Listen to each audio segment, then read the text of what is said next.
I was introduced to parties, alcohol, I started to drink, I started to smoke weed, and more on into my depression. I left that relationship and then again went back to somebody else who basically did the same thing.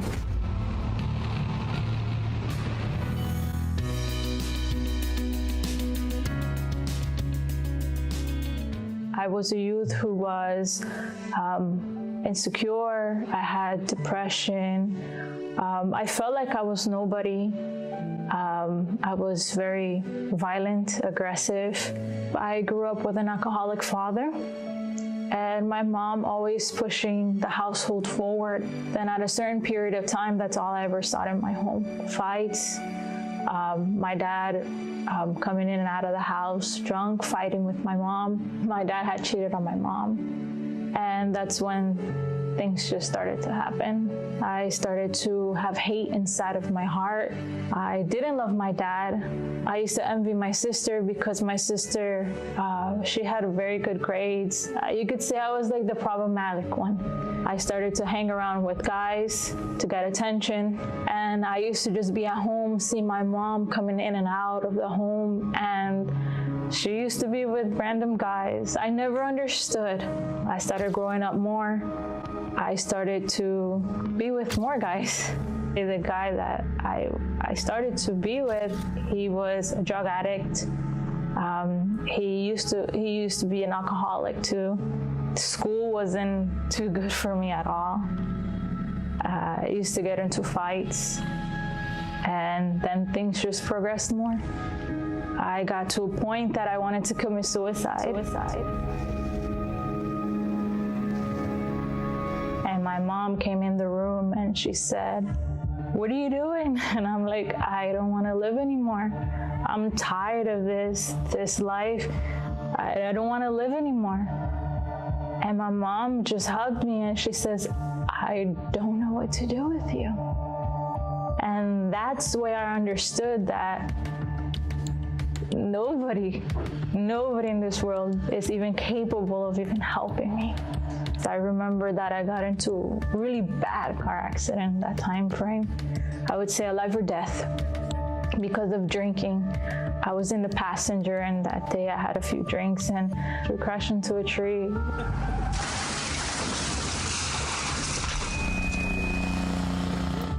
Butts County units respond to a motor vehicle accident, Highway 16 West at Shallow Road. 2 vehicles MVA. I don't know, it was only for the mercy of God that God protected me, and I'm here today. Basically, I still went to school because I had failed senior year at that time frame. And then that's when I started to get invited in youth group, and I started to go. A youth younger than me, he was 16, and he had invited me to the youth group. And let alone, he didn't know I had a lot of problems in my inside. I just saw something different in that person, and I started to tell him my problems. And he's like, "I know where you could get help. I want you to come to my church, to the youth group." I was like, "Okay, sure." And I started to go. For me, it was a little bit different in the beginning. I didn't understand anything.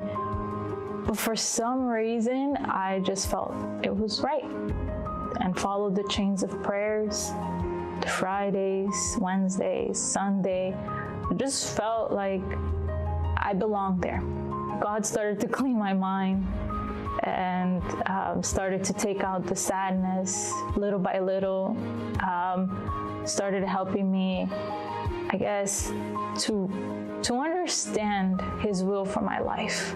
So I left all of my friends. I left the alcohol. I got away from everything that had to do with social media so I could focus and give myself to God. I got baptized in the waters, and from there, I would say I began my journey.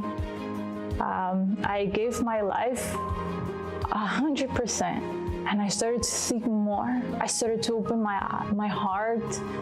I started to just be honest. I started to fast. I prayed at 3 o'clock in the morning, 2 o'clock, 12, and just asking God that I wanted that happiness. I didn't know what the Holy Spirit was. I knew that it was everything. That's all I learned. That it was life. That was everything that I always needed. So I did. The days passed, the week passed, and just came that day. It was a youth group event that we had, a camp. And that's when I seek like never before, never before. And I received the Holy Spirit. It's like your eyes open up to things that you've never seen before, understood before, known before. It was the peace, the love, the happiness that I always longed for. I understood why I had forgiven the people in my life. I had a purpose in my life. I wanted to also give that to others. When I was in the youth group, I wanted to help more. I wanted to give more of me. I didn't want to stop. I didn't measure tiredness. I didn't measure my strength. It was just go, save. Give what you have been given. Today, I would say I'm the luckiest woman on earth. My mom sees me different. She even has told me various times. My sister also, my family members, people that don't even know me come to me and I'm like, okay, I'm the person that everybody wants to be around now. I'm full of happiness and that's who I am today.